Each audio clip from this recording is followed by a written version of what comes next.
Reasoning in algebra and geometry. Says our objective is to connect reasoning in algebra and geometry, and what this is really saying is welcome to proofs. We've all been waiting for this. In geometry, we accept postulates and properties as true. Postulates are accepted as a fact. They are accepted as true. And properties, you will remember some of these from algebra. The properties of equality. And when you note these, you will note in their name that they are properties of equality. These first four here we use all the time when we solve problems. The addition property of equality, subtraction, multiplication, and division property of equality. And these simply allow us to do something to both sides of an equation. We can say that if A equals B, then we can add C to both sides. We can subtract C from both sides. We can multiply C on both sides. We can divide both sides by C. Now in division we have to make sure that it does not equal 0. It's kind of important. Those are ones that we use all the time, and hopefully you at least recognize that you have seen them before, but now you know them. One of the most important properties of equality that we are going to use is the reflexive property. And the reflexive property simply says that A equals A, that something equals itself. And you'll see how we're going to use this. This is going to be one, you are going to use that far more than you would ever believe possible. The next one is the symmetric property of equality. Symmetry, you know what symmetry is, it's just the same on the right and left. The human body has symmetry. We have an arm on the right and an arm on the left, an eyeball on the right and an eyeball on the left. Symmetry just says that if A equals B, then we can flip that around and make B equal A. An important idea. And another big fan here, transitive property. Transitive property says, and you should recognize this one from algebra or before, if A equals B and B equals C, then A equals C. Because we know that both A and C are the same as B. So we can simply cut out that middleman. We saw this in the law of syllogism. Same idea. And substitution property. Substitution property says that if A equals B, then B can replace A in any expression. And you know how to substitute, right? We always get, well, x equals 3. Then what do we do with that? We go find all of the x's and turn them into 3's. This works for every number, including the ones that are just letters or symbols. Now, the thing to remember about these is transitive property, and these are very, very similar, and you're going to have a bit of a challenge sometimes figuring out which one it is. The transitive property, basically you're dealing with two separate ideas. Okay, and substitution property deals more with numbers. We are simply taking one thing and substituting it in for another. Now, I know they look the same. It looks very similar. But you'll learn how to use it, and I will be very generous with you on transitive and substitution properties of equality. You will put that in your answers, or I will mark you off. All right, the distributive property. We all know this guy. You all know how to distribute. You have something multiplied by a quantity, right, in parentheses. and you distribute, you multiply, for here for instance, the A, you multiply it by B, and then you multiply it by C, and we distribute. This is also going to be used when we combine like terms. The distributive property is actually what allows us to combine like terms. So if we look down here in the example where we are justifying combining like terms, we have 2x plus our invisible 1x there, and we can factor, right, factor out an x. And if we put x on the outside, then we have 2 plus 1. That's how we combine like terms. We have 2 plus 1, and all of that is times x. So if you think of this, we are undistributing. So if you ever run into combining like terms, the justification for that step is the distributive property. And this one is not of equality. This is just the distributive property. All right, let's check out some justifying our steps. And we have talked a little bit about this. I have pointed you at this. You have seen this type of thing in your math textbooks forever and ignored it. But this is the beginning of proofs. We are given a diagram here that's labeled, and I immediately see a linear pair there, adjacent, and form a straight angle. And so the first thing that we are going to say is that angle AOM and angle MOC are supplementary. And this says angles that form a linear pair are supplementary. And we could simply just write linear pair postulate. And yes, I will accept abbreviating the words like that. This is just the linear pair postulate. You can write it out, or it is named, so you can use its name. Linear pair postulate says if you have two angles that form a linear pair, they are supplementary. Well, why do we want to do that? Because we want to be able to say that the measure of angle AOM plus the measure of angle MOC equals 180 degrees. And how can we do that?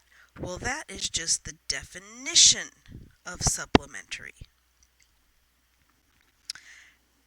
Because then what we want to do is we want to take the measure of angle AOM, which is 2x plus 30 from the diagram, and add that to the measure of angle MOC, which is x, so that we can solve for x. And this is simply substitution. Notice here we are just taking numbers and putting them in for our variables.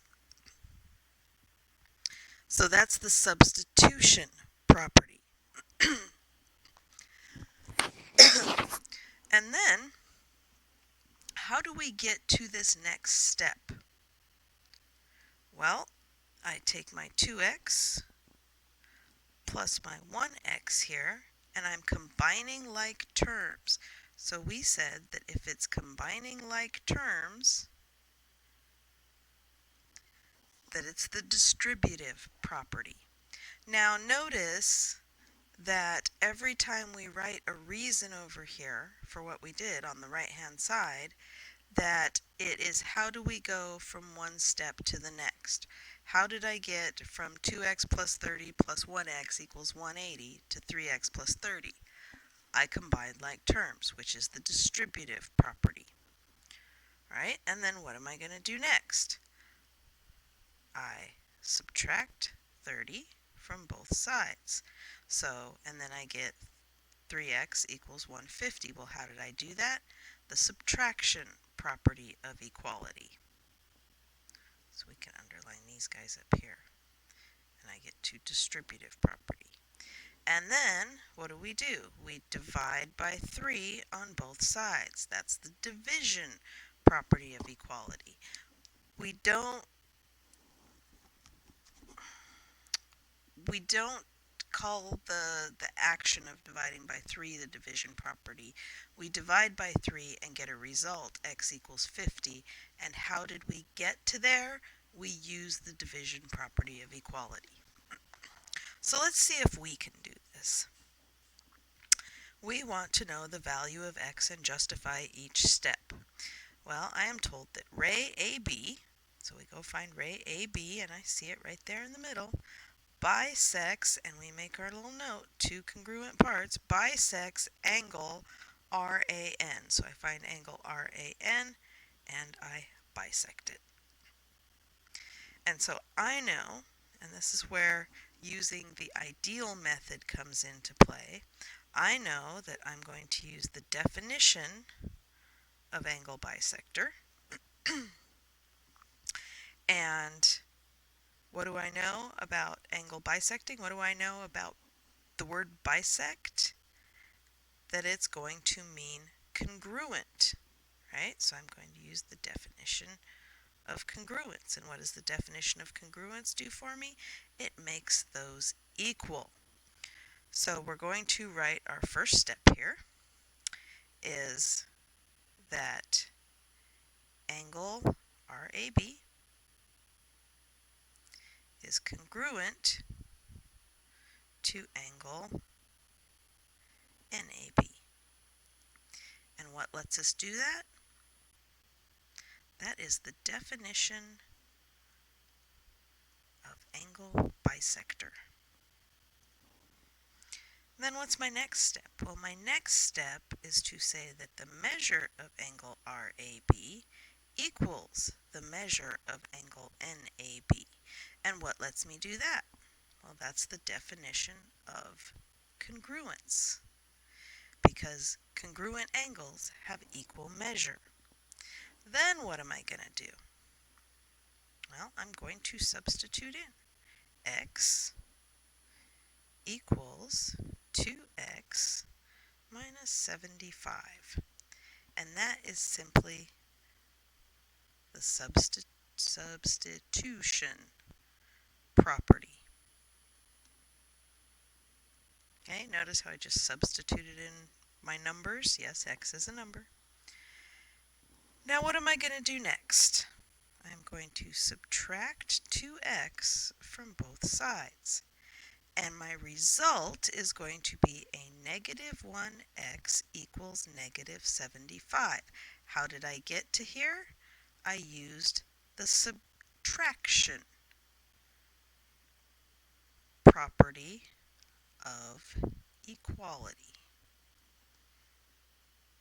And you can shorten it down there, but you need to use it. It's the subtraction property of equality.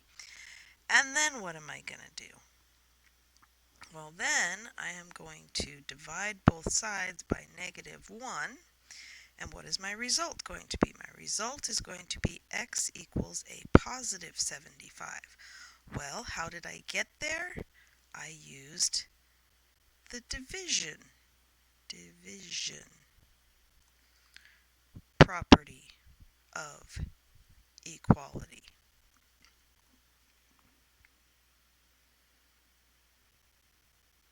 So you see how we went through, and this is how you would normally do a problem. You know how to do these. You might skip the first 2 steps up at the top, but you know how to do these. Right? You just write down and when we're doing proofs, all you have to learn to do is add in these steps up here. Okay, well, I didn't make you do that problem by yourself, but proofs are a little tough. All right, let's go on. Now we are going to talk about properties of congruence. And you'll notice that we have some here that are very similar to our properties of equality.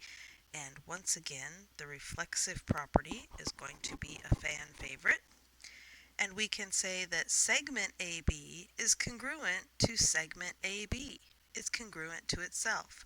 Or angle A is congruent to angle A. It's congruent to itself. And yes, the reflexive property is going to be far more useful than you could ever possibly imagine. The symmetric property does exactly the same thing. It just says we can switch sides, whether it's segments or angles. Only this time, everybody's congruent instead of having equal measure or equal length. It's just they are congruent. And the transitive property, most definitely, we use this one a lot. It again is the same, just with congruence instead of equality. So those are going to be very important to us. Make sure you're using them properly, congruence or equality, and naming them properly as well. All right, let's do some examples here. Name the property that justifies going from the first statement to the second statement. These will be fun. All right, how do we get from 2x plus 9 equals 19 to 2x equals 10? Well, I subtracted 9 from both sides, so that's going to be the subtraction property of equality. What's next? Angle O is congruent to angle W, and angle W is congruent to angle L. Therefore, angle O is congruent to angle L. Well, let's look right here in the middle. We see a repetition. So that is going to be our transitive property of, and this time make sure you use congruence because we are talking about congruent angles, not equal angle measures. And the last one over here, the measure of angle E equals the measure of angle T turns into the measure of angle T equals the measure of angle E. We're just switching sides, so that's the symmetric property of equality. All right, pause the video and you give them a try. All right, the first one, we're just switching sides. It's a symmetric property, and we're talking about congruent segments, so property of congruence. B, we're just distributing. That's the distributive property. And C, well, how do you get rid of 1/4 times x? We multiply by the reciprocal. We multiply by 4/1 on both sides, so that is the multiplication property of equality. Yes, it has to have all those words. And part D says what property justifies the measure of angle R equals the measure of angle R. That would be the reflexive property of equality. All right. Now we're talking about proofs. Proof is a convincing argument that uses deductive reasoning. That's entertaining. Logically shows why a conjecture is true. I like that better. A two-column proof, which is what you have seen a majority of, you give your statements on the left, and the first statement is usually your given statement. Sometimes we put them in other places, but that's usually going to be your given statement. And then our reasons are going to be definitions, postulates, and when we get them, theorems or properties. Right? We just learned a bunch of properties. So let's look at an example here. In our proof, we are given that the measure of angle 1 equals the measure of angle 3, and we can see that, and if it wasn't drawn on here, we would go and mark it.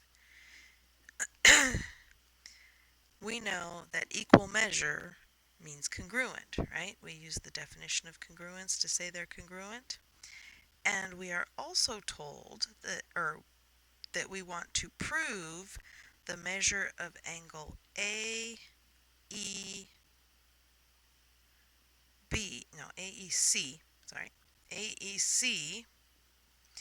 equals the measure of angle DEB.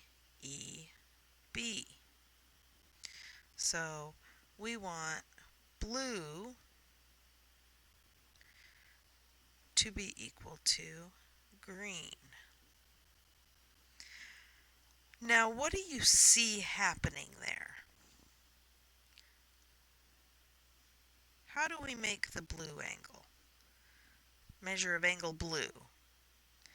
That's just the measure of angle 1 plus the measure of angle 2, right? How do we make the measure of angle green? Well, green is the measure of angle 3 plus the measure of angle 2. Now, what do we know? We know that these two are the same number, right? And what do you see here? I see that I am adding the same angle onto both of these. So this, to me, this angle right here is common to everybody. So this is going to be a reflexive property for us. That is a glaring reflexive property. You will learn to recognize that and enjoy using it. It's very useful. All right, so let's look at our proof. We are given that the measure of angle 1 equals the measure of angle 3. So we put that in there. That is given. And now we put in that the measure of angle 2 equals the measure of angle 2. That's the reflexive property of equality. It equals itself. Then I take my first step up here. Measure of angle 1 equals the measure of angle 3. And look what I'm doing. Am I allowed to add the measure of angle 2 to both sides? Absolutely, because I know the measure of angle 2 equals the measure of angle 2. I am simply adding the same thing to both sides. That is the addition property of equality.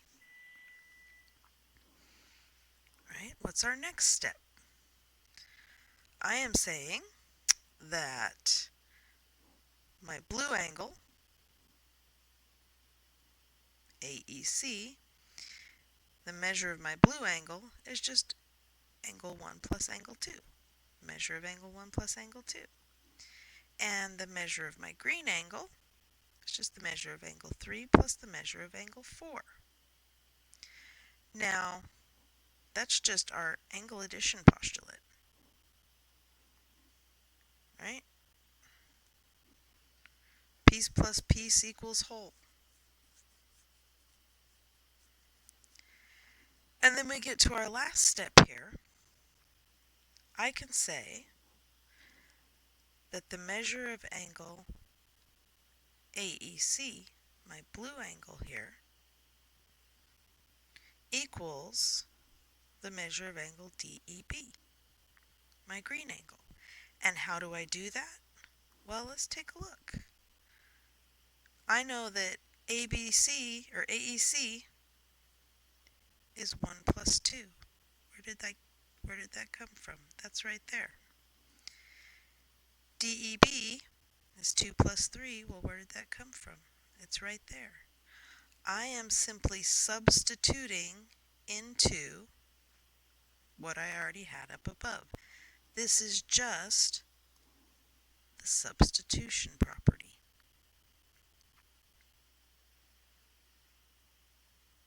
You see that?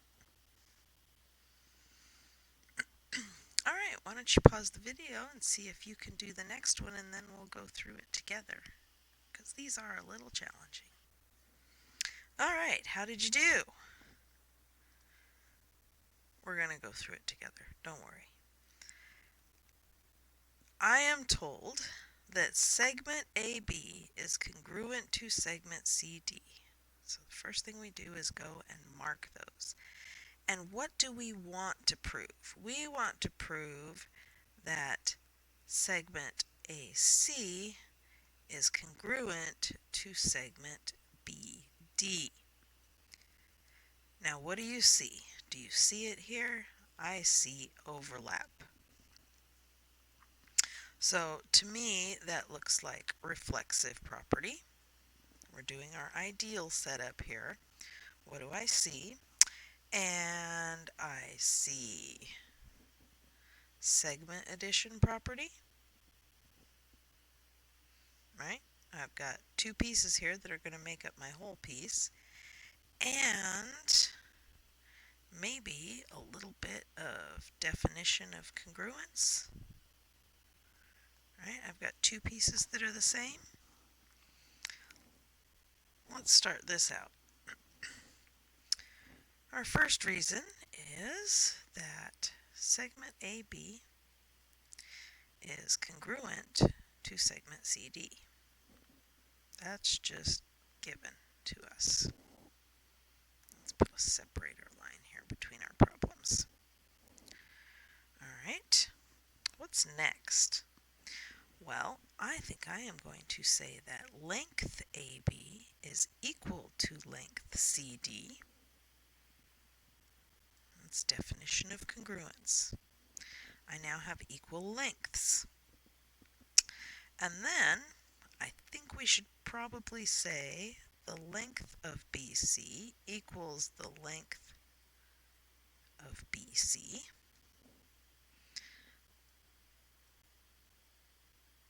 That's just the reflexive property, and this one is equality. Right? We're dealing with equal signs. And why did we do that? Because I am going to say that AB plus BC equals CD plus BC.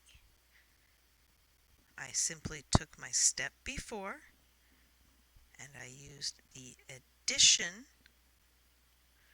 property of equality to add the length of BC to both sides. Then I think we should say that our blue segment here, the length of AC equals AB plus BC. See what I did there? That's that right there. And I'm going to say the length of BD equals CD, the length of CD, plus the length of BC. See what I did there? That's that guy right there. So what does that let me do? That lets me say that AC, the length of AC, equals the length of BD, right? Because I substituted in for this one and substituted in for this one. So that is simply, oh, we forgot to put our reason down for that. How can I say that the length of AC equals AB plus BC?